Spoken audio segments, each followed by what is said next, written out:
सभी को मेरा नमस्कार। आज योग उत्सव में आप सभी का स्वागत है। आशा है आप सभी लोग रोज सुबह और शाम योग करके स्वास्थ्य लाभ का अनुभव कर पा रहे हो। तो पहले तो मैं कल के लिए क्षमा चाहूंगी कि कल सभी लोग ज्वाइन नहीं कर पाए, इसका बड़ा दुख है मुझे। और कोशिश करते हैं कि उसकी रिकॉर्डिंग आपके व्हाट्सएप पे अवेलेबल हो जाए।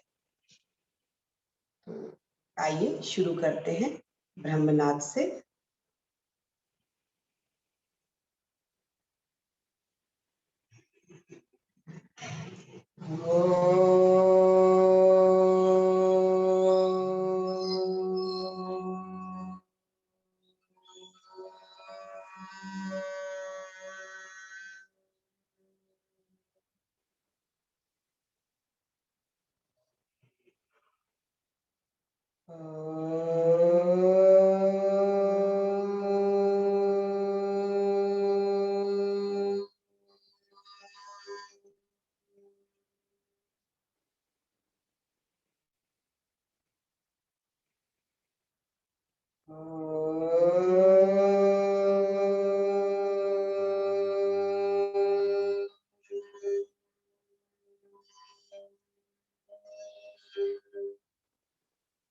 सर्वे भवन्तु सुखिनः, सर्वे सन्तु निरामया, सर्वे भद्राणि पश्यन्तु, मा कश्चित् दुःखभाग् भवेत्।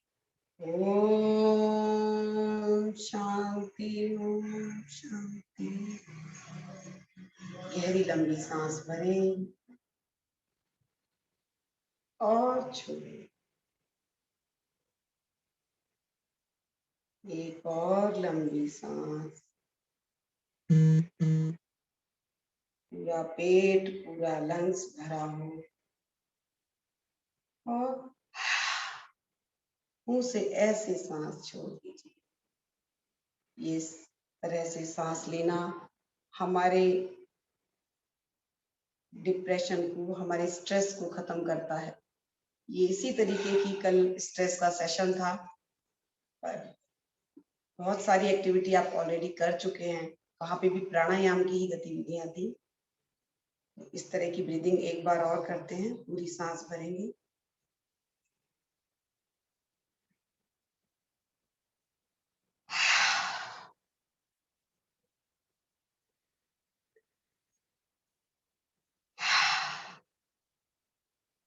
ये छोटी सी एक्टिविटी है।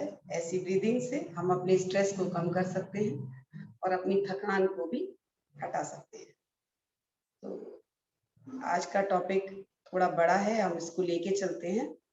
और जब तक हमारा टॉपिक चलेगा, आप सभी लोग अपना वीडियो ऑन करके कपालभाति और अनुलोम विलोम करते रहे। दूसरी चीज ये है कि कल कफ का जब सेशन हो जाएगा, उसके बाद हम एक पूरा सेशन, क्योंकि हो सकता है अभी आपको ये लगता हो कि हम रोज बैठते हैं, अभी हमने पूरा नहीं किया, कभी सिर्फ एक ब्रीदिंग एक्सरसाइज की, कभी ऑल्टरनेट ब्रीदिंग करी। तो एक ही बार में 40 मिनट का पूरा सेशन सिर्फ और सिर्फ प्राणायाम करने पर रहेगा, जिसमें आप चेयर पर बैठ के या आप मैट बिछाकर जमीन पर बैठ के कर सकते हैं। तो इस सेशन को कराने का उद्देश्य ये है ताकि आप अपने घर पे, ये फेस्टिवल खत्म हो जाने के बाद आप अपने घर पे उसका इस्तेमाल कर सकते हैं। सुबह शाम वो लगाया और 40 मिनट प्राणायाम किया। वो पूरा 40 मिनट का प्राणायाम आपको कंटिन्यूअस, जैसे हम अपनी ऑफलाइन क्लास में कराते हैं वैसे ही कराएंगे। तो अगर जिसके अभी बहुत सारे लोग काम करते हुए भी अपने सुनते रहते हैं, या तब जब आपको करना ही है तो आपको एकाग्र होके बैठ के ही करना होगा। तो आइए चलते हैं अपने विषय की तरफ। आज का हमारा विषय है पित्त, पित्त दोष। आप प्लीज कपालभाति और अनुलोम विलोम करते रहिए। जिसको लगे कि मेरी पित्त प्रकृति है वो अपनी चीजें नोट डाउन कर ले। शरीर हमारा ऐसा है जिसमें वात भी है, पित्त भी है और कफ भी है। आप देखेंगे जो वात है हमारा वो हमारा अपान वायु के रूप में होता है। पित्त हमारा पूरा चेस्ट के नीचे से सारा जो नाभि तक का भाग है वो पित्त का भाग होता है, और कंठ से यहाँ तक का जो पोर्शन है वो हमारा वायु वो कफ का भाग होता है। तो ऐसा संसार में कोई भी प्राणी नहीं है जिसके पास ये तीनों साधन ना हो, क्योंकि इन्हीं तीनों से तो मिलकर बने हैं। हम बने ही मल और धातु और दोष। लेकिन देखना क्या है कि हमारे अंदर कौन सा दोष कुपित हो गया है। मान लीजिए जैसे हमने बात की चर्चा करी, ये जरूरी नहीं है कि किसी को केवल बात हो, किसी को बात भी हो सकता है, पित्त भी हो सकता है, किसी को कफ भी हो सकता है और बात भी हो सकता है। इस तरीके से हमारे अंदर एक से अधिक दोष भी एक्टिव हो सकते हैं। तो पहले हमें जो दोष ज्यादा हमें तंग करता है पहले हमें उसको क्योर करना चाहिए, तो आपको पता चल जाएगा कि मेरी ये प्रकृति है। अब बात हम करते हैं पित्त। पित्त पित्त का अर्थ है लगाया जाता है गर्मी से। अभी आप नॉर्मल शब्द आपने महसूस किया होगा, पित्त निकल आई। पित्त अग्नि अग्नि से मिलके बना है, पानी से मिलकर बना है। इसके दो कंटेंट है, अग्नि और पानी। ये दो कंपोनेंट से मिलके बना है पित्त। पित्त जिसका भी पित्त बहुत अच्छा होता है, पहले सिर्फ इसकी खूबियां लेते हैं। वो बहुत उत्साहवर्धक होता है। कैसे पहचानेंगे कि ये पित्त प्रकृति का है? पहले तो उसका ढांचा देखेंगे। जैसे वायु वात में हम क्या देख रहे थे, वो लीन होगा, पतला होगा, छाती अंदर दबी होगी। लेकिन इसमें ऐसा नहीं है। इसमें कैसी उसकी कदकाठी होगी? तो सुडौल होगा, उसकी सीना उभरा हुआ होगा, उसकी फेस पे चमक होगी, वो फेयर कॉम्प्लेक्शन का होगा ना, एक ग्लो होगा उसके फेस पे। ये तो फिजिकल उसका हम देखते हैं। उसकी और साइकोलॉजिकल चीजें अगर हम देखें तो उसके अंदर बड़ा एंथुजियाज्म होता है, जोश, उत्साह, कॉन्फिडेंस और बहुत कुछ कार्य करने की शक्ति। कम समय कम सो के ऐसे लोग बहुत ज्यादा कार्य करते हैं, कम सेंसिटिव होते हैं। लेकिन आप देखिए कि इनका जो सर्किल है उसमें इनका वर्चस्व होता है। जैसे माननीय मोदी जी पित्त प्रकृति, ये कम भी सोए तो भी अपने आप को बहुत एक्टिव रखते हैं, डिसीजन मेकिंग स्ट्रांग होती है। क्यों? क्योंकि इनकी अग्नि अच्छी होती है। और संसार में अग्नि का रोल सबसे ज्यादा है। अग्नि से ही तो हम सूर्य की ऊर्जा प्राप्त कर रहे हैं। एक दिन अगर सूर्य की ऊर्जा हमें ना मिले तो फिर तो अंधकार ही अंधकार है। तो इसका मतलब प्रकाश हमें अग्नि से ही मिल रहा है, ऊर्जा हमें अग्नि से ही मिल रही है। अब बात आती है कि अग्नि हमारे लिए कितनी इंपॉर्टेंट है शरीर के लिए। अगर अग्नि ही नहीं होगी तो हमारे शरीर के अंदर पाचन कैसे होगा? पाचन तो अग्नि से ही होता है। तो अग्नि जो है वो हमें शरीर में 5 तत्वों से मिल रही है। शरीर में 13 प्रकार की अग्नि, तो 5 तरह की अग्नि तो हमें हमारे पांचों पंच महाभूत से मिलती है। अग्नि से, वायु से, जल से, इन सब से हमें अग्नि मिलती है, ऊर्जा मिलती है, हमारी जठराग्नि उद्दीप्त होती है और हमारा पाचन अच्छे से होता है। एक अच्छी सबसे अच्छी चीज इस पित्त प्रकृति में क्या होती है? इनका डाइजेशन अच्छा होता है। क्यों? क्योंकि इनकी जठराग्नि उद्दीप्त होती है। ये तो वो बात थी कि ये अगर ऐसे हैं, इनकी ये प्रकृति है, तो ये कैसे होंगे। पर अगर इनकी कमी हो जाए या इनका दोष बिगड़ जाए, पहले बात करते हैं कि अगर दोष बिगड़ जाए यानी कि पित्त अगर कुपित हो जाए, तब क्या होता है। कुपित का मतलब एक्सेस बढ़ जाए, पित्त अगर ज्यादा बढ़ जाए। अब इसको बताने से पहले ये भी जान लेंगे कि पित्त का स्थान कौन सा है। पित्त का स्थान है पेट और छोटी आंत। अब पेट और छोटी आंत इसलिए है क्योंकि जो पदार्थ हमारे विजातीय थे वो बाहर नहीं निकले, तो उन्होंने क्या किया, उन्होंने सड़न पैदा कर।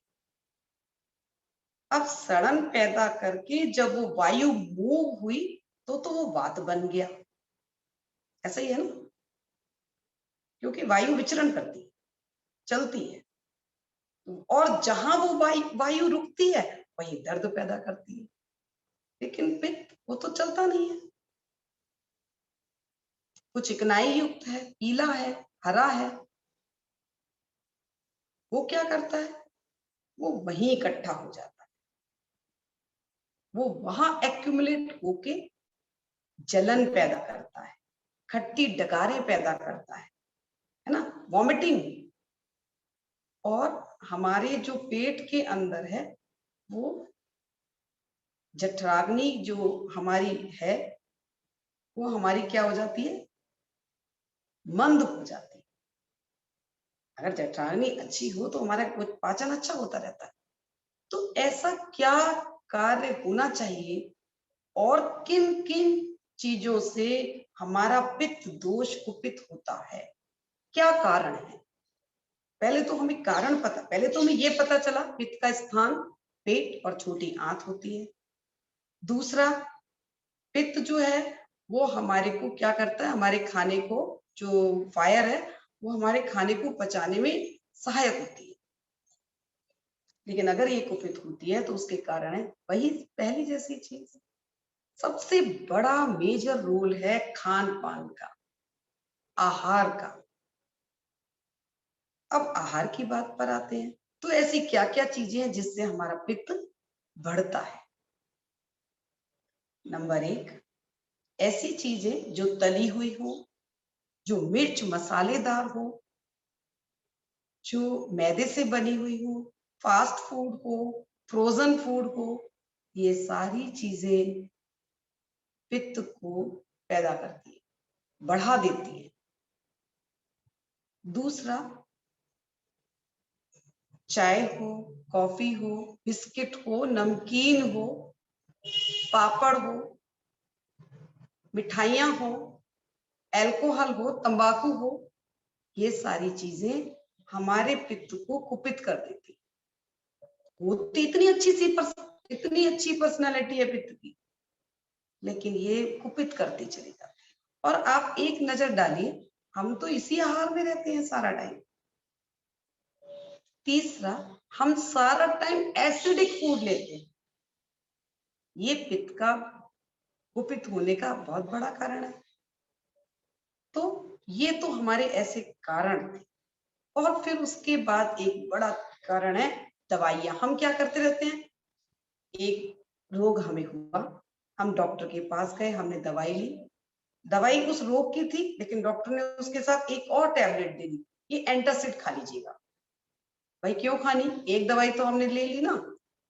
वो दूसरी जो दवाई थी वो उससे उत्पन्न होने वाले एसिड को रोकने के लिए। तो बार बार एसिड का रिफ्लेक्स होना और हमें उस दवाई से उसको दबा देने से साम पित्त हो जाता है, वो रोग दबता चला जाता है पित्त। और फिर बाद में किस रूप में निकल के आता है, चर्म रोग में। अब बात आती है कि हमें और क्या क्या प्रॉब्लम हो सकती है, कौन कौन से रोग होते हैं। कारण तो ये हो गया, और रोग क्या है, स्किन से संबंधित रोग। बहुत तिल होंगे, पहचान भी जिसकी बहुत तिल हो, मस्से हो, जिसके शरीर से बहुत दुर्गंध आती हो, तो पित्त प्रकृति का होता है, जिसके जिसके टॉयलेट का रंग बहुत पीला होता हो।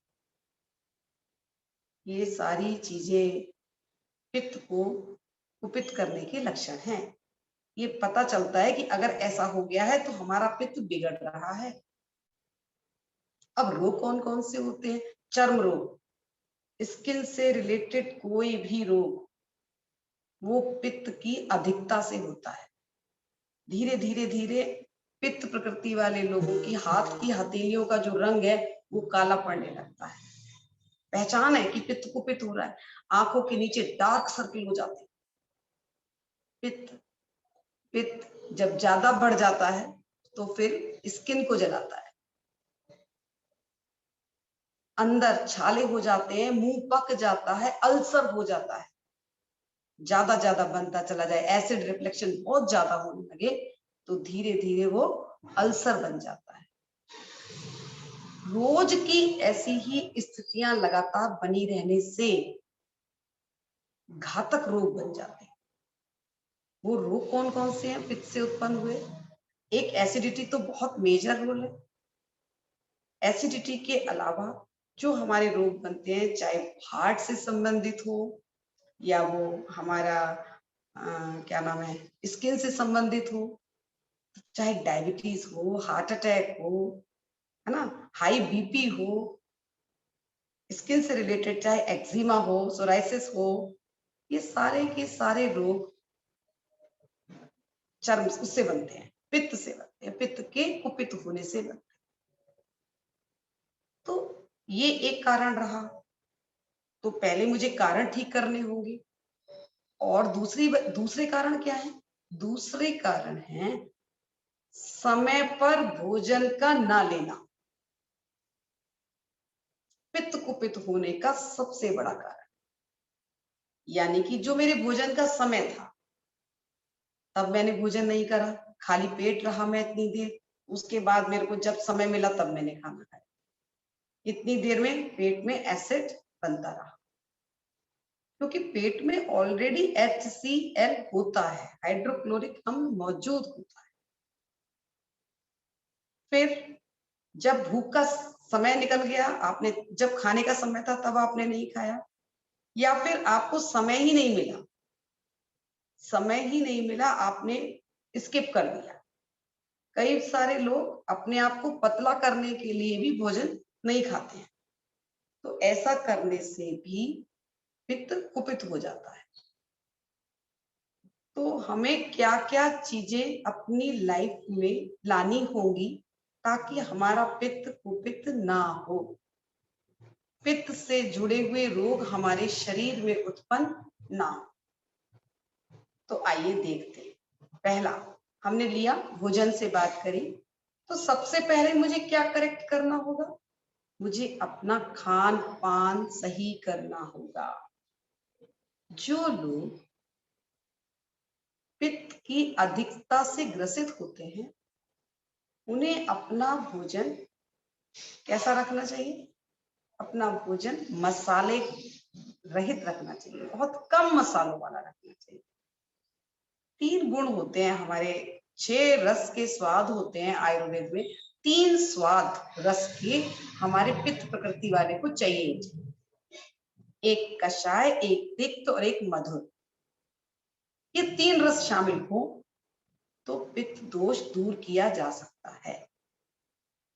और आयुर्वेद भोजन के सिद्धांत में एक और भी बात कहता है, हित भुक, रित भुक, मित भुक। ये आयुर्वेद का भोजन के आहार के बारे में सिद्धांत है, आहार ही औषधि में। पहला हित भुक, माने हमें वो खाना चाहिए जो हमारे लिए हितकारी हो। मित भुक, हमें वो खाना चाहिए जितना मेरे लिए जरूरी हो। अगर मेरे लिए भोजन 1 प्लेट चाहिए और मैं खाऊं 2-2 भर के प्लेट, ओवर ईटिंग, तो वो भी हमारी एसिडिटी पैदा करता है। फिर क्या होता है? फिर आपको लगता है वॉमिटिंग हो रही है, खाना ऊपर चढ़ रहा है, जी मिचला रहा है। ये सब इसी के रोग है, एसिडिटी बनती है। फिर हित भुक, मित भुक और ऋतु भुक, ऋतु के अनुसार ज्यादातर जो पित्त है वो हमारा सितंबर, अक्टूबर, नवंबर इस समय पर ज्यादा विकृत होता है। और जितने भी बच्चे हैं उनमें तो ज्यादातर पित्त की ही प्रकृति पाई जाती है। बहुत मिर्च मसाला खाना, फास्ट फूड खाना, जंक फूड खाना, ये जो चीजें हैं वो हमारे पित्त को बढ़ा देती है। तो अब पहले चर्चा करते हैं कि हम ऐसा क्या खाएं कि हमारे भोजन में से ही हमारा इलाज हो जाए, क्योंकि भोजन ही औषधि है। तो पहले तो चीज आई कि मुझे जो भी खाना खाना है वो ऐसा खाना खाना है उसमें मिर्च, मसाले और तेल, खास तौर से सरसों का तेल, ये नहीं चाहिए।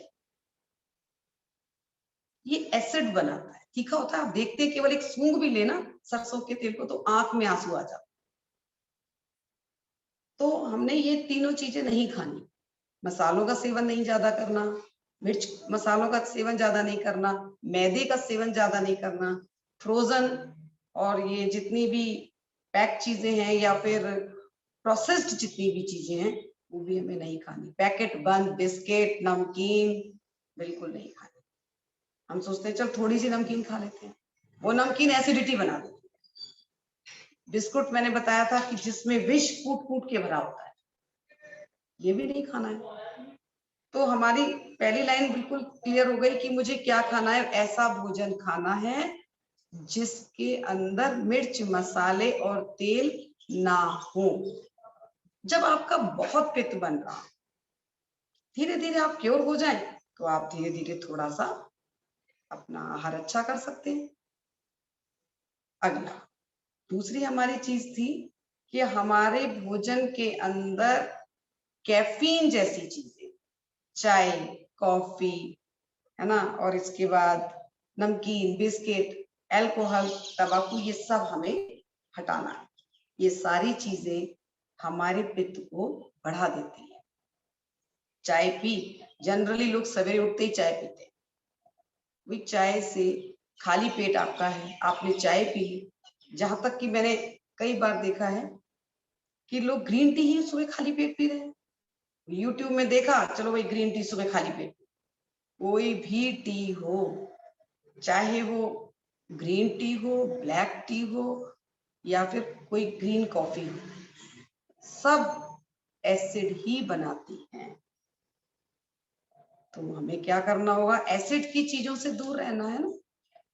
तो हमें 3 रस शामिल करने हैं, कषाय, तिक्त और मधुर। वो तीनों रस कैसे शामिल होंगे? अब बात आई कि हमें ये भी हटा दिया। तीसरी चीज हमें क्या करेक्ट करनी है, अपने सोने और खाने का समय सही करना है।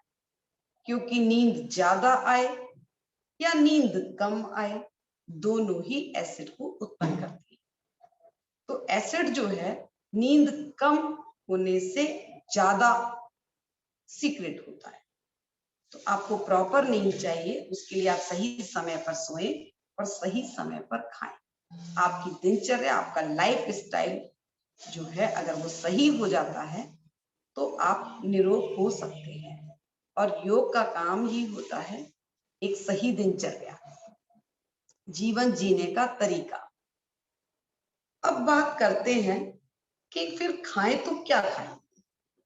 बात तो सबसे बड़ी दिक्कत यहाँ ये आती है कि हमको पता ही नहीं होता। जैसा बताया गया था कि वात में हमें कच्चा नहीं खाना, तो पित्त में हमें कच्चा ही खाना है। अब कच्चे में क्या खाना है? कच्चे में खीरा खाना है, प्याज खाना है, शिमला मिर्च खानी है ना। आप लौकी कच्ची खा सकते हैं, टमाटर नहीं खाना। टमाटर कच्चा नहीं खाना है, एसिड बनाता है। तो ये तो मेरी सलाद के रूप में चीजें थी। बात फल के रूप में आती है। वहां पे सारे हम फल मीठे खा रहे थे, मीठे तो यहाँ पर भी खाएंगे, लेकिन पित्त ज्यादा हो तो पित्त को दूर करने का एक तरीका होता है रसाहार। आप सिर्फ रस पर रहिए, फलों के जूस पे रहिए, क्योंकि हमें रस से, उस तरल पदार्थ से हमारा पित्त दूर होता है। चाहे वो ठंडा दूध हो, आपने सुना होगा तेज एसिड बन रहा है तो फ्रिज में से थोड़ा थोड़ा दूध सिप कर करके बाद में पीते रहे, तो यानी कि वो भी तरल हो गया। चाहे वो ठंडा दूध हो या किसी भी तरीके का कोई जूस, जैसे अनार का जूस, मौसम्मी का जूस, ये हमारे जूस हमको क्या करते हैं, हमारे पित्त को, हमारी एसिडिटी को कम करते हैं। तो फल में सबसे अच्छा पित्त को खत्म करने का फल होता है केला और आम। आम विटामिन सी से भरपूर है और मधुर है, मीठा है। केला हमारे पित्त को, एसिडिटी को खत्म करता है। बहुत सारे लोग सिर्फ इसलिए ही नहीं खाएंगे, अरे भाई हमारा कहीं वेट ना बढ़ जाए। फलों से कहीं वेट नहीं बढ़ते, वेट बढ़ता है हमारी खराब दिनचर्या से। मैं रोज उतना फल खाती हूँ जितना मेरा वेट है। अगर मेरा 60 किलो वजन है तो 600 ग्राम फल मैं रोज खाती हूँ।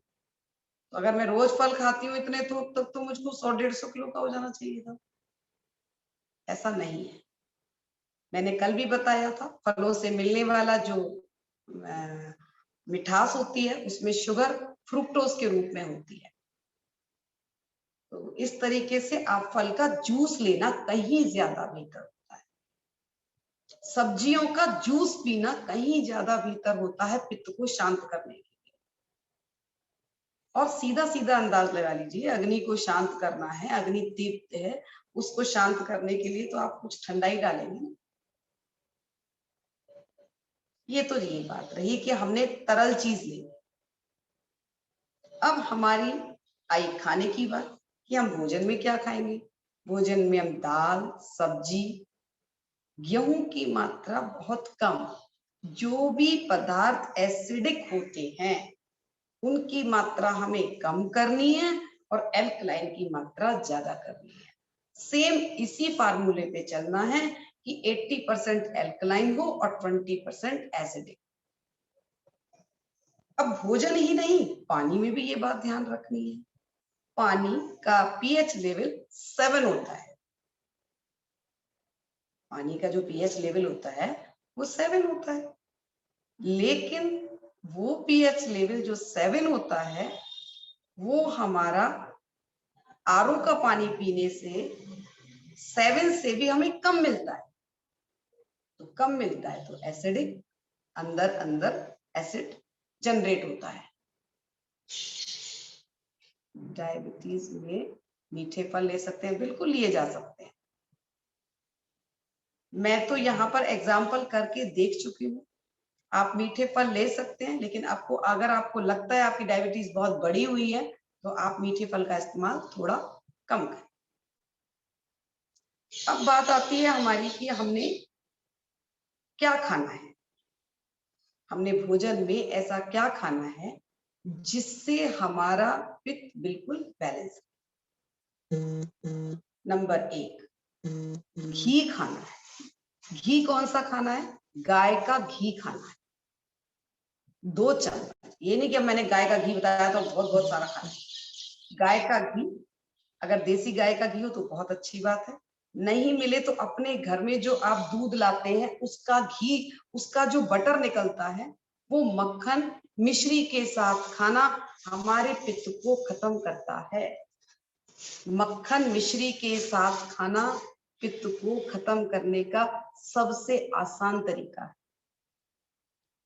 घी का इस्तेमाल करना, दाल बनाई, दाल में वही 2 चम्मच गाय का जो घी था या जो आपने अपने घर पर घी निकाला वो आपने अपनी कटोरी में डाला और आपने खाया, ये कहीं ज्यादा कार्य करता है। अब बात आती है कि हमारी किचन में ऐसी कौन कौन सी चीजें जिनसे हमारा एसिड रिफ्लेक्शन रुक सकता है या कम हो जाता है। तेज एसिडिटी बन रही है, बात पानी की चल रही थी, मैं डायबिटीज के चक्कर के अंदर वहां से हो गई। तो बात जो पीएच लेवल था, मेरा ब्लड, मेरे वाटर का जो पीएच लेवल है वो 7 है, वो मेंटेन ही रहना चाहिए। अगर वो कम होता है, आरओ का पानी पीने से वो पीएच लेवल कम होता जाता है क्योंकि उसका पानी एसिडिक होता है। अब मुझे क्या करना है, अपने पानी को एल्कलाइन बनाना है, क्योंकि जब भी हम एल्कलाइन पदार्थ या पानी ग्रहण करते हैं तब हमारे खून का थक्का नहीं जमता, ब्लड हमारा गाढ़ा नहीं होता, और ब्लड गाढ़ा होता है इसीलिए हाई बीपी होता है, इसीलिए हमें हार्ट की प्रॉब्लम होती है। तो जैसे ही आप अपने एल्कलाइन मोड पर आ जाओगी, आप देखोगे आपका पित्त क्योर होने लगा है। अब एल्कलाइन मोड पर आने के लिए पहला काम है प्राणायाम। प्राणायाम करने से बॉडी अपने आप अंदर से एल्कलाइन मीडियम में आ जाती है विदाउट डूइंग एफर्टलेस एफर्ट। ये एफर्टलेस एफर्ट, आपने प्राणायाम किया, देखिए आपको लाभ वहां मिल गया, आपकी बॉडी अपने आप एल्कलाइन मीडियम में आ जाती है। तो अब हम क्या करते हैं कि हमारे अपने पानी को एल्कलाइन बनाते हैं। अपने पानी को एल्कलाइन बनाने के लिए क्या है, आप पानी में कुछ पुदीने की पत्तियां और 1-2 स्लाइस नींबू के और 1-2 स्लाइस आप अदरक के काट के डाल के रख दीजिए, और उसी पानी को जो कांच के बर्तन में रखना है, उसी पानी को आप पीते रहें, ये आपका एल्कलाइन वाटर तैयार। दूसरा, नारियल पानी एल्कलाइन वाटर होता है, उससे पीने से भी हमारी एसिडिटी क्योर हो जाती है। तीसरा, जब कभी लगे कि आपको मेरे को बहुत एसिडिटी हो रही है, आप किचन में जाइए या आप एक जीरे की डिब्बी अपने बैग में बना के रख लीजिए।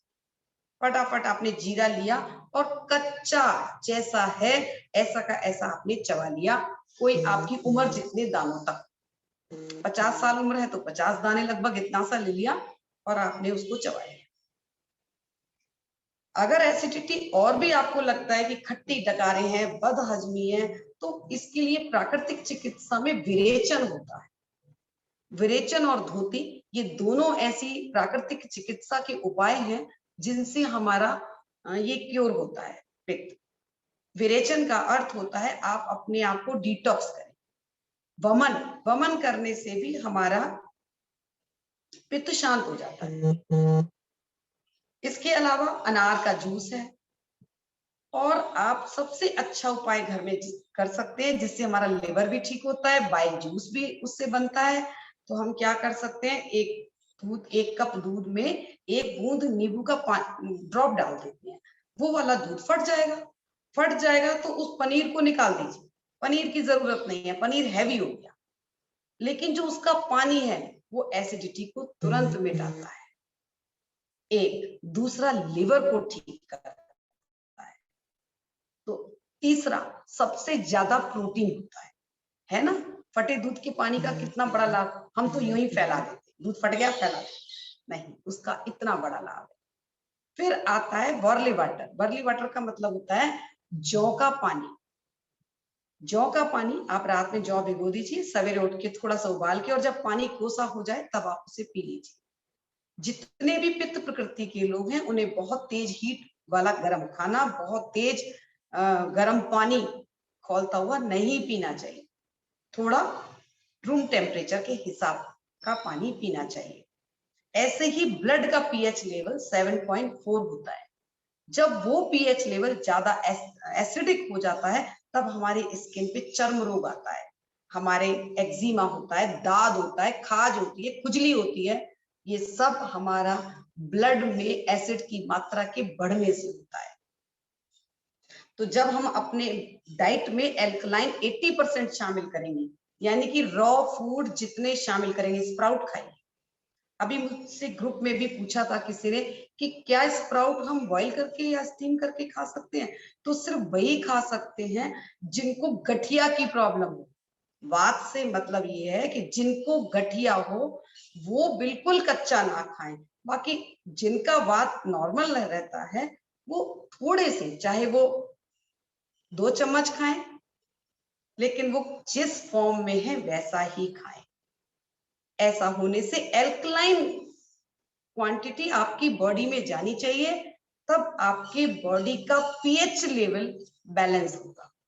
अगर हम सारी चीजें पकी हुई खाएंगे, कुक्ड खाएंगे, या जो भी चीजें मसालेदार बनाकर खाएंगे, तो ना तो हम ब्लड के लेवल को एल्कलाइन कर सकते हैं, ना हम वाटर के लेवल को एल्कलाइन कर सकते हैं। तो हमारा खान और पान ध्यान रखना है 80% एल्कलाइन होना चाहिए। इसके साथ ही अब जब हमें लगे कि बहुत सिंपल सी है, खाना खाने के बाद 2 मुंह में लौंग चूस लें। अगर आपको ज्यादा एसिडिटी हो रही है, मुंह में 2 इलायची रख लें। खाने से पहले अदरक का टुकड़ा मुंह में रख लें। छोटी सी हरड़ लीजिए और हरड़ के पाउडर को बना के आप शहद के साथ चाटा बना के चाट लीजिए। तो इस तरीके से ये छोटी छोटी घर में की जाने वाली चीजें हैं जिनसे हमारा पित्त शांत होता है। तो अब कुछ चीजें ऐसी भी होती हैं कि जब हमारी अग्नि ही मंद हो जाती है, यानी कि ये तो था पित्त हाई हो जाए, तब हमें क्या दिक्कत हो, पित्त हाई हो जाता है तब हमारी नक्सीर फूटती है, रक्त का स्राव तेजी से होता है। तो इस तरीके से अपने पित्त को बैलेंस करने के लिए, या हम कभी कभी ये जो दूध का प्रोसेस है हम ये भी ले सकते हैं। ठंडी चीजें, सौंफ का पानी सबसे ज्यादा कारगर है। रात को सौंफ भिगो दीजिए, सवेरे उठ के उसका पानी पी लीजिए। सौंफ को चबा लीजिए, खाना खाने के बाद सौंफ को चबा लीजिए। गर्म चीजों का ज्यादा सेवन ना करें। तो अब 3 जो चीजें आई, जिस रस की मैं बात कर रही थी, आप जो मुनक्का होते हैं, 5 मुनक्का भिगो दीजिए, सवेरे उठकर उसका पानी पी लीजिए, उससे पित्त भी खत्म होता है। और जब आप 5 मुनक्का को चबा जाएंगे तो आप चबा कर देखेंगे कि आपका विरेचन मीन्स डिटॉक्सिफिकेशन भी हो गया। आपके पेट में जो कॉन्स्टिपेशन था वो मुनक्के से खत्म हो गया। अब जब पेट में जातीय तत्व होंगे ही नहीं तो ना तो गैस होगी, ना एसिडिटी होगी, और ना आपको कोई तकलीफ होगी। तो सौंफ का पानी हमने जाना कि हम इस तरीके से सौंफ के पानी का इस्तेमाल कर सकते हैं। तिक्त जो मधुर कौन सा हो गया, जो मुनक्के का पानी था वो मधुर हो गया। आंवले का रस इसमें फायदा करता है, ये कषाय हो गया। एक कषाय रस की बात की थी मैंने, तो आप आंवले का रस ले सकते हैं। तिक्त गुलकंद का इस्तेमाल कर सकते हैं। गुलकंद खाने से भी हमारी पित्त खत्म होता है। और उसके बाद जब आता है तिक्त, तिक्त का मतलब होता है कुछ कड़वा। करेले की सब्जी खा सकते हैं, करेले का जूस पिया जा सकता है, और लौकी का जूस बहुत फायदा करता है। लौकी का जूस मिक्सी में निकालिए और उसके अंदर कुछ मात्रा पुदीने की या तुलसा जी की डाल दीजिए। पुदीना और धनिया दोनों ही ठंडे होते हैं, जिनको खाना खाने के बाद चबा लीजिए। अगर आपको लगता है शाम को चाय पीने की आदत है तो पुदीने की चाय पी लीजिए। मीठे नीम की कुछ पत्तियां हैं, वो आप चलते फिरते चबा लीजिए। आपका पित्त तो वैसे क्यों हो जाएगा केवल प्रकृति में जाने मात्र से। कितना सरल चीजें हैं। कुछ पुदीने की पत्तियां, कुछ मीठे नीम की पत्तियां, कुछ धनिये की पत्तियां, ये तीनों ही हमारे पित्त को शमन करती है, उसको शांत करती है।